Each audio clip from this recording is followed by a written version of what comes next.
2004. gadā, kad Latvija svinēja iestāšanos Eiropas Savienībā, brīvības pieminekļa pakājai kopā ar tautu stāvēja toreizējā valsts prezidenta Vaira Vīķa Freiberga.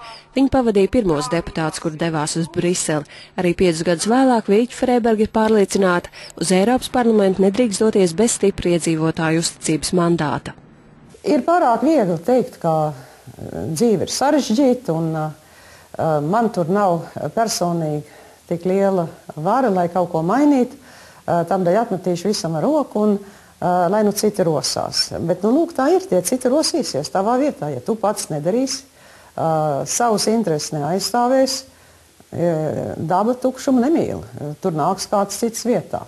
Es uzskatu, ka ir ļoti bīstami pilsonim atsacīties no tām tiesībām, kas ļoti dārgi ir atpirktas. Savu laiku mana vectēva paudze cīnījās brīvības cīņās, bija gatava lietās simts, lai būtu mums pašiem savu valsts un tiesības viņā kaut ko lemt un sacīt.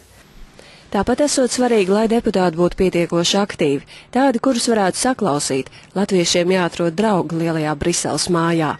Mūsu politiskā sistēma par to nav pietiekami domājusi.